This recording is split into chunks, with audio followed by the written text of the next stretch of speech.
Otra de las partes de la vestimenta del sacerdote que usaba anteriormente y que poco se usa ya el día de hoy es el hámito. El hámito viene del latín amictus, de amicio, amicere, que significa rodear o envolver. Y el hámito es un lienzo rectangular de lino blanco que el sacerdote se coloca sobre el hombro y alrededor del cuello antes de ponerse el alba. Se sujeta por medio de cintas cruzadas a la cintura. Se utiliza al menos desde el siglo VIII y hasta el presente en algunas veces. El simbolismo del hámito es la defensa contra las tentaciones diabólicas y la moderación de las palabras. De hecho, la oración cuando el sacerdote se ponía el hámito es: Señor, ponedme sobre mi cabeza la defensa, el yelmo de mi salvación, para luchar victorioso contra los embates del demonio. Benedicto XVI nos habla acerca del hámito. En el pasado, este se colocaba primero en la cabeza como una especie de capucha, convirtiéndose así en un símbolo de la disciplina de los sentidos y del pensamiento, necesaria para una justa celebración de la Santa Misa. Los pensamientos no deben vagar aquí y allá detrás de las preocupaciones y las expectativas del día. Los sentidos no deben ser atraídos de aquello que allí y al interior de la iglesia casualmente quisieran secuestrar los ojos y los oídos. Si yo estoy con el Señor, entonces con mi lucha, mi hablar y mi actuar, atraigo también a la gente dentro de la comunión con Él. Juntamente con esta rápida catequesis acerca de la vestimenta, reflexionemos acerca de cómo el sacerdote se transforma en Cristo como María. Y de esto podemos reflexionar acerca del libro de confidencias que habla nuestro Señor Jesucristo a Conchita de Armida. Y dice: la gran palanca para apresurar esta reacción es el Espíritu Santo por María. Y María está tan interesada en esta reacción de que se transforme el sacerdote en Cristo, por poder verme reproducido fielmente y constantemente en cada sacerdote transformado en mí, no tan solo en el altar, sino en todos sus actos en la iglesia y en las almas. Ya late más tiernamente su corazón de madre, ya se abre más que en el Calvario para recibir en él y esconder en él a esos sacerdotes, otros yo, convertidos en mí, que llevan todos los rasgos de la fisonomía divina de su Hijo adorado. María anhela, como dije, verme en mí en cada sacerdote, como debía ser, dice nuestro Señor Jesucristo. Y no tan solo en el acto sublime de la misa, sino siempre, siempre, y si los sacerdotes la aman, deben darle gusto, reproduciendo ellos a lo que más ama esa Madre incomparable, a mí, en todos los actos de mi vida y de su vida.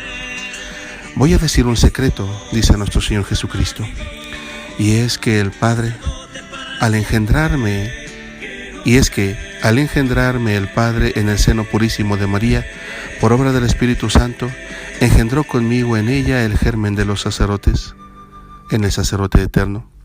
Le comunicó una fibra divina en la fecundación de los sacerdotes futuros, engendrados en el seno del Padre de toda la eternidad. Por eso María es más madre de los sacerdotes por estar conmigo en su seno inmaculado, aquella fibra sacerdotal unida a mi naturaleza humana divinizada.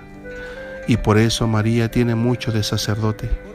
Y por eso María busca por justicia a su Jesús en cada sacerdote concebido conmigo en su virginal seno, al encarnarse el Verbo en sus entrañas purísimas.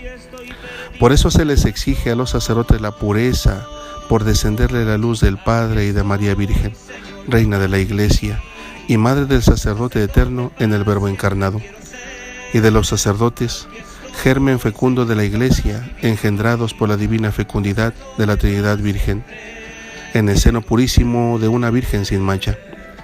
Si los hijos deben parecerse a las madres y gozar de sus prerrogativas, los sacerdotes deben ser también Marías, también madres, y llevar en sus almas la encarnación mística del Verbo de su madre, y por esto el más estricto y dulce deber de parecerse a mí, o más bien de transformarse en mí, dice nuestro Señor Jesucristo.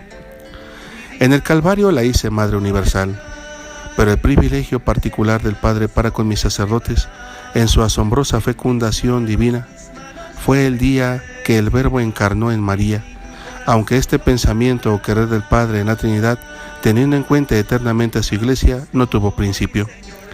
Fueron concebidos, como lo fue en el Verbo en María, la vocación y el ser espiritual y divino de mis sacerdotes por la fecunda profusión del Padre, por el fecundo amor, puro amor del Espíritu Santo.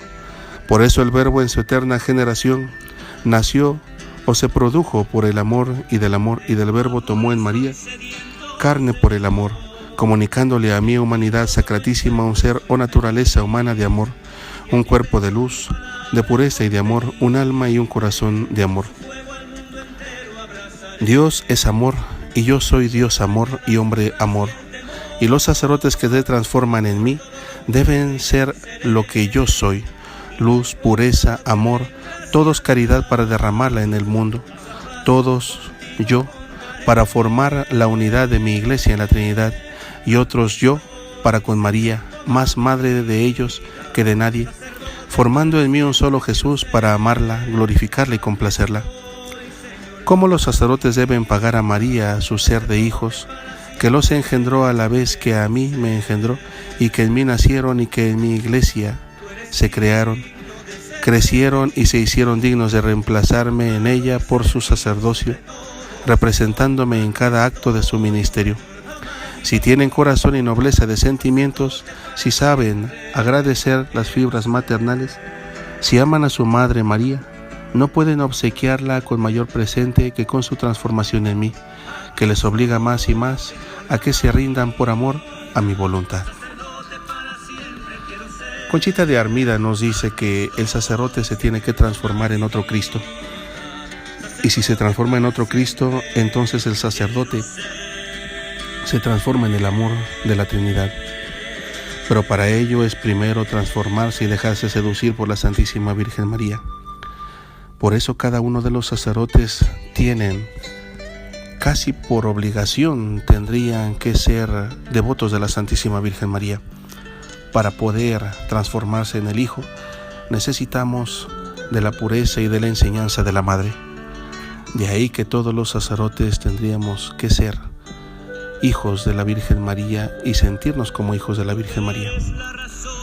Oremos por todos los sacerdotes el día de hoy. Oremos especialmente por el Padre Aquileo Osornio, por el Padre Aristeo Olvera Maqueda, por el Padre Armando Lázaro Moreno, por el Padre Arsenio Flores Hernández, por el Padre Arturo González Mancilla, por el Padre Arturo Méndez Camacho, por el Padre Arturo Pérez Navarrete, por el Padre Arturo Tomás Jiménez, por el Padre Augusto Pérez Sánchez, por el Padre Baltasar Reséndiz Espínola, por el Padre Benito Galván Rivera, por el Padre Benjamín Vega Robles, por el Padre Bernardo González Sobrevilla, por el Padre Bernardo Rafael Rodolfo Yáñez González, por el Padre Bernardo Reséndiz Vizcaya, por el Padre Carlos Alberto Estrada Mejorada. Elevemos el día de hoy, aunque sea una pequeña oración o la oración por los sacerdotes, pidiendo por cada uno de ellos, pidiendo por todos nuestros párrocos, pidiendo por todos los sacerdotes del mundo entero para que se transformen en otros Cristos. Cada uno de los sacerdotes son, por la consagración, otros Cristos, pero se tienen que dejar todavía más guiar por las enseñanzas de la Virgen María para transformarse en otros Cristos, en otra imagen de la Santísima Trinidad.